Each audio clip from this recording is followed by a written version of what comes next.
नमस्कार मित्रमैत्रिणींनो, जर तुम्हाला आपल्या चॅनलवरच्या कथा आवडत असतील तर लाईक करत जात जा आणि चॅनलला सबस्क्राईब करून बाजूची घंटी दाबा आणि ऑलवर सेट करा. म्हणजे जेव्हा जेव्हा मी नवीन व्हिडिओ किंवा कोणतीही नवीन पोस्ट अपलोड करेन तेव्हा ती सगळ्यात आधी तुमच्यापर्यंत पोहोचेल. धन्यवाद. तर वळूया आपल्या कथेच्या पुढच्या भागाकडे. हे बघ, आता चूक तर झाली आहे, मग ती निस्तरावी पण तुलाच लागेल, मॉम बोलल्या. पण मग मी आता काय करू मॉम?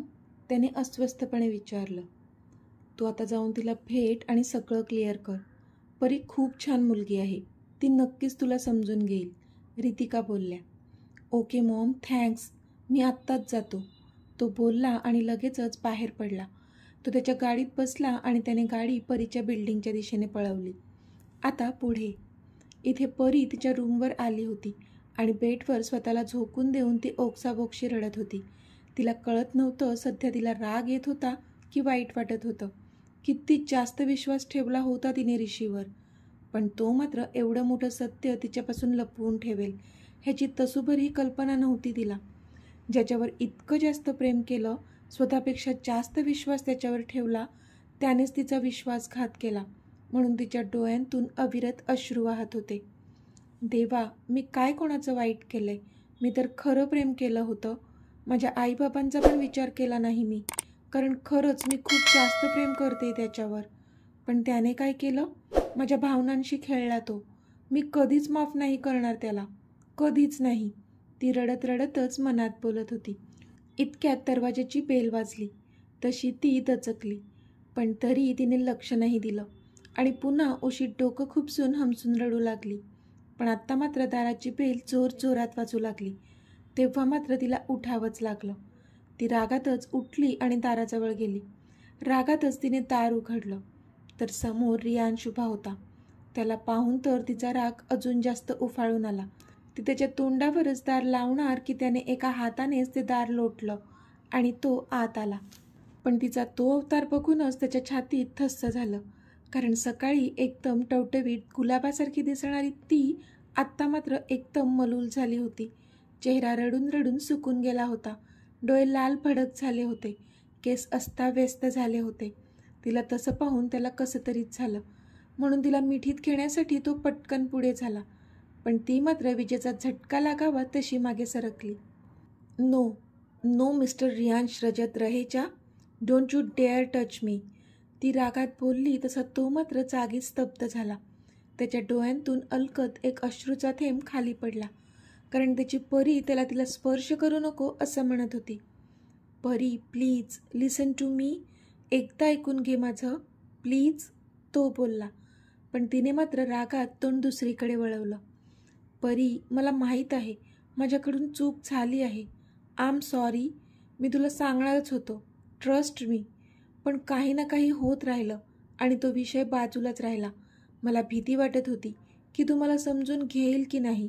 तुला आधीच खोटं सहन होत नाही आणि जर मी हे तुझ्यापासून लपवलंय तर तू मला माफ करशील की नाही ह्याची भीती होती, म्हणून मी हे सगळं लपवलं. योग्य वेळ आली की तुला सगळं सांगू असा विचार केला होता. काल पण मी तुला ह्यासाठीच कॉल केला होता. पण तो बोलतच होता की तिने त्याच्यासमोर तिचा हात ठेवून त्याला शांत केलं. मिस्टर रियांश रहेजा, तुमचं झालं असेल तर तुम्ही जाऊ शकता, प्लीज, ती निर्विकार चेहऱ्याने बोलली. तशी त्याने नकारार्थी मान हलवली. परी प्लीज, माझं प्रेम आहे तुझ्यावर, अँड आय नो तुझंही माझ्यावर तेवढंच प्रेम आहे. असं नको बोलू यार, खूप त्रास होतोय, तो बोलला. No no mister Riyansh Raheja, चुकतायत तुम्ही. माझं फक्त माझ्या ऋषीवर प्रेम आहे. मी तर तुम्हाला ओळखतही नाही, ती बोलली. पण ते बोलताना पण तिच्या एका डोळ्यांतून अश्रू ओघळले. परी प्लीज, एकदा तरी माझं म्हणणं ऐकून घे, तो बोलतच होता. पण तिने त्याला पुन्हा अडवलं. सर प्लीज, तुम्ही जाऊ शकता, तुम्हाला नाही शोभत असं हे एका ज्युनियर लेवलच्या एम्प्लॉईच्या घरी इतका वेळ थांबणं, प्लीज निघा तुम्ही आता, ती कठोर आवाजात बोलली. पण ते बोलताना पण तिच्या हृदयात किती वेदना होत होत्या ते फक्त तीच जाणत होती. परी प्लीज, नको ना, खूप त्रास होतोय मला, तो काकुळतीला येत बोलला. त्याला खूप जास्त वाईट वाटत होतं, तिचं असं स्वतःला त्रास करून घेताना पाहून. तुम्ही निघालात तरी चालेल, प्लीज. आता ती त्याच्याकडे पाठ करून बोलली, पण डोळ्यातले अश्रू मात्र थांबण्याचं नाव घेत नव्हते तिच्या. ओके, आय एम गोईंग, पण तू प्लीज स्वतःला त्रास करून घेऊ नको. I am sorry, take care, तो बोलला आणि मागे वळून दारातून बाहेर निघून गेला. परी मात्र तशीच उभी होती, पण थोडा वेळ काहीच आवाज आला नाही म्हणून तिने मागे वळून पाहिलं तर तो निघून गेला होता.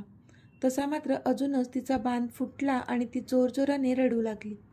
दुसऱ्या दिवशी आधी लवकरच उठला आणि जॉगिंगला जाऊन तो लॉनमध्ये त्याची एक्सरसाइज करत होता. इतक्यात त्याला समोरच्या बाल्कनीमध्ये ती दिसली, जी आत्ताच उठली होती आणि आळस देत होती.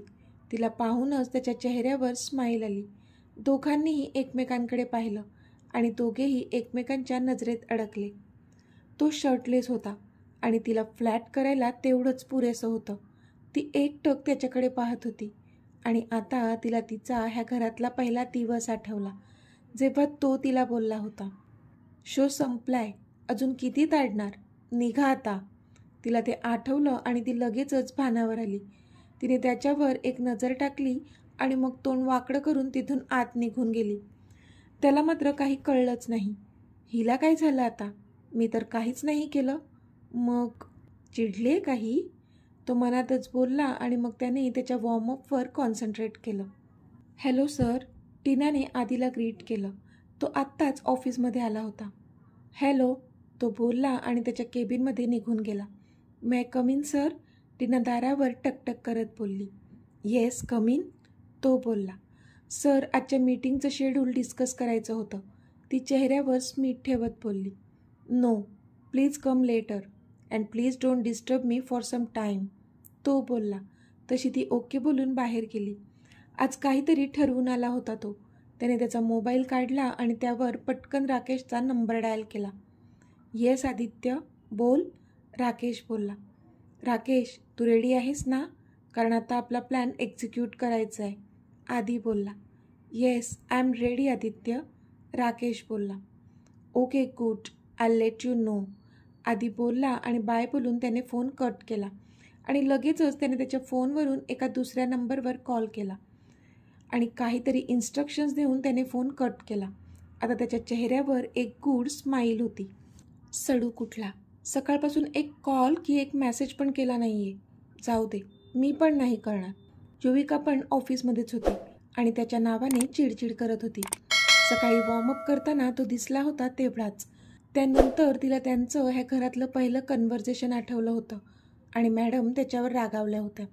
पण तो मात्र त्यानंतर तिच्या नजरेस पडलाच नव्हता. तिला वाटलं होतं डायनिंग टेबलवर दिसेल तो, पण तिकडेही नव्हता आला तो. तसाच ऑफिसला निघून आला होता म्हणून चिडली होती ती. पण आता दुपार होत आली तरीसुद्धा त्याचा काहीच मेसेज किंवा कॉल नव्हता. शिवाय आत्ता त्याला एकदा पाहिल्याशिवाय तिच्या मनाला शांतता मिळणार नव्हती. तिचा राग तर जणू गायबच झाला होता. आता फक्त तो एकदा दिसावा आपल्याला, एवढंच काय ते वाटत होतं तिला. इथे आदित्य मात्र त्याची प्लॅनिंग करत होता. आज कोणत्याही परिस्थितीत त्याला राकेश आणि दिव्याची भेट घालून द्यायची होती. तो त्याच्याच प्लॅनिंगमध्ये व्यस्त होता, पण त्याच्या बॅक ऑफ द माइंड मात्र तीच होती, त्याची चष्मीस. पण आपण नंतर बोलू तिच्याशी, असा विचार करून तो त्याच्या मेन कामावर कॉन्सन्ट्रेट करू लागला. आता संध्याकाळ झाली होती. ऑल सेट, आदीने फोनवर विचारलं. येस सर, समोरून एका लेडीचा आवाज आला. ओके देन, आदी बोलला आणि त्याने फोन कट केला. आता त्याने त्याच्या दुसऱ्या नंबरवरून एक कॉल केला. हॅलो, समोरून दिव्या बोलली. हॅलो मिस दिव्या, आदी आवाज बदलून बोलला. येस स्पीकिंग, दिव्या बोलली. मिस दिव्या, तुम्हाला अक्षय सरांनी माइंड कॅफेमध्ये बोलावलं आहे, ते तुमची तिथे वाट पाहत आहेत, आदी बोलला. तुम्ही कोण बोलत आहात आणि अक्षयने तर मला कॉल नाही केला, ती बोलली. मॅम, ते अक्षय सरांचा फोन स्विच ऑफ झाला आहे म्हणून त्यांनी मला तुम्हाला मेसेज द्यायला सांगितलं आहे, अर्जंट आहे असं बोलले ते, आदी बोलला. ओह ओके, मी पोचते तिथे, ती बोलली आणि तिने फोन कट केला. तसं आदीने इथे एक सुस्कारा सोडला. पण दिव्या मात्र आता विचार करू लागली. 2-3 दिवसांपासून तिचं आणि अक्षयचं नीट बोलणं झालं नव्हतं म्हणून ती पण त्याला भेटण्यासाठी आतुर होती. पण तरी असं अननोन कॉलवर विश्वास ठेवणं बरोबर नाही. म्हणून मग तिने अक्षयचा नंबर डायल केला, तर खरोखर त्याचा फोन स्विच ऑफ लागत होता.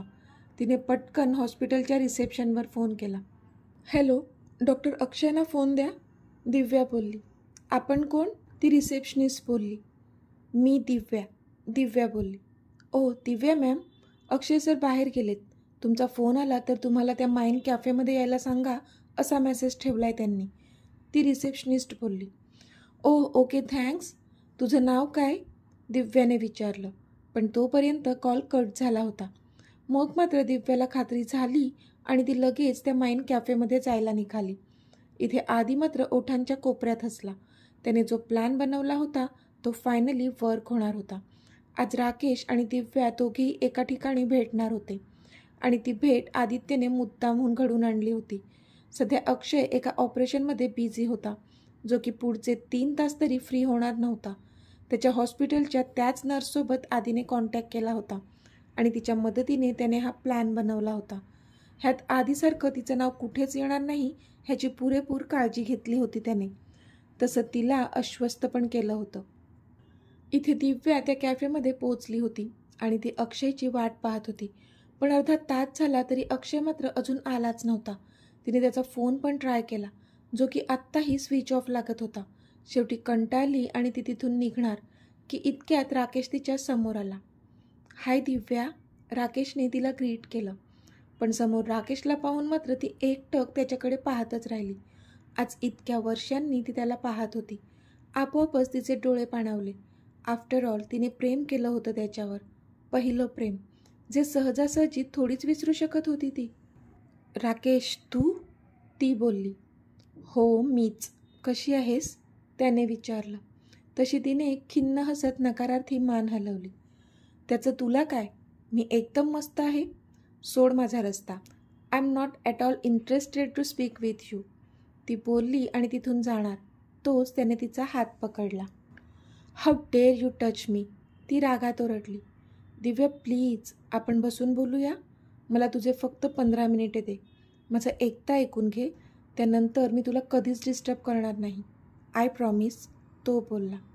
मला काहीच ऐकून नाही घ्यायचं आहे तुझं. प्लीज मला जाऊ दे, ती बोलली. प्लीज आज शेवटचं, एकदा माझं ऐक, तो खूपच इन्सिस्ट करू लागला. तशी मग ती थांबली. हे बघ राकेश, मला नाही वाटत की आता तुझ्याकडे काही बोलण्यासारखं असेल आणि असंही तू आता सांगून काहीच फायदा नाही आहे. मी माझ्या आयुष्यात खूप पुढे निघून आली आहे, ती बोलली. मला माहीत आहे दिव्या की तू तुझ्या आयुष्यात खूप पुढे निघून गेली आहेस, पण मी जे सांगणार आहे ते माझ्यासाठी नाहीच आहे, ते फक्त तुझ्यासाठी आहे. तो बोलला तशी ती स्तब्ध झाली. माझ्यासाठी? तिने आश्चर्याने विचारलं. हो, आपण बसून बोलूया का? तो बोलला. तशी तिने यंत्रवत मान हलवली आणि बाजूच्या टेबलवर बसली ती. बोल, काय बोलायचं आहे तुला? ती बोलली. तसा त्याने एक दीर्घ श्वास घेतला. दिव्या, मेडिकल कॉलेजमध्ये जे पण घडलं त्यात माझा काहीच दोष नव्हता. ते तर मला फसवलं गेलं होतं, जेणेकरून तू माझा हेट करशील. तुला माहीत आहे मी फक्त तुझ्यावरच प्रेम केलं आहे आणि अजूनही तुझ्यावरच प्रेम करतो, राकेश बोलला. राकेश प्लीज, हे सगळं बोलून तू काय सिद्ध करू पाहतोय आणि तुला कोणी का फसवेल? तिने विचारलं. कारण त्या व्यक्तीला तू हवी होतीस, तो बोलला. म्हणजे? तिने विचारलं. हो दिव्या, त्या रात्री माझ्या ड्रिंकमध्ये नशा मिसळली गेली होती आणि त्या नशेचा इफेक्ट माझ्यावर झाला होता, म्हणून मी त्या मुलीच्या इतक्या जवळ गेलो. पण ट्रस्ट मी, माझ्यावर नशा चढली होती म्हणून मी तिच्याजवळ गेलो. तिच्यात पण मी तुलाच पाहत होतो, पण माझं शरीर माझ्या कंट्रोलमध्ये नव्हतं आणि जे नको होतं ते घडलं आणि त्याला तुझ्यासमोर वेगळ्या पद्धतीने सादर केलं गेलं. आय एम सॉरी, तो बोलला. पण दिव्या मात्र शॉक झाली होती त्याचं ऐकून. कोण होती ती व्यक्ती? तिने विचारलं. अक्षय इनामदार, तो तिच्याकडे पाहून बोलला. व्हॉट रबिश, ती चिडून जागेवरून उठली. तुला विश्वास बसणार नाही दिव्या, पण हेच खरं आहे, तो बोलला. नाही, अक्षय असं करणं अजिबात शक्य नाही. तो तर माझ्यावर प्रेम करतो, वेड्यासारखा प्रेम करतो, ती बोलली. प्रेम नाही, फसवतोय तो तुला, राकेश बोलला. नाही, माझा त्याच्यावर पूर्ण विश्वास आहे, ती तरी अडून बोलली. बरं, मग मला सांग, जर त्याचं तुझ्यावर खरंच प्रेम आहे, तर मग का तो दुसऱ्या मुलीशी लग्न करतोय? का त्याने अजून तुला त्याच्या घरच्यांना नाही भेटवलं? सांग ना. त्याने विचारलं तशी ती स्तब्ध झाली. दिव्या, माझ्यावर विश्वास ठेव. तो फक्त तुझा फायदा उठवतोय. मला माहीत नाही त्याला ह्यातून काय साध्य करायचं आहे, पण तो नक्कीच तुला आणि त्या दुसऱ्या मुलीला पण फसवत आहे, राकेश बोलला. पण दिव्या मात्र आता सुन्न झाली होती. राकेशचा एक एक शब्द तिला विचार करण्यास भाग पाडत होता. ती तशीच डोक्याला पकडून बसून राहिली होती. एव्हाना डोळ्यांतून अश्रू पण वाहत होते. तर मित्रमैत्रिणींनो, आजचा भाग तुम्हाला कसा वाटला ते मला कमेंटमध्ये सांगा. आणि जर आवडला असेल तर व्हिडिओला लाईक करा, शेअर करा आणि चॅनलला सबस्क्राईब करून बाजूची घंटी नक्की दाबा. चला तर भेटूया आपल्या पुढच्या भागात. तोपर्यंत धन्यवाद.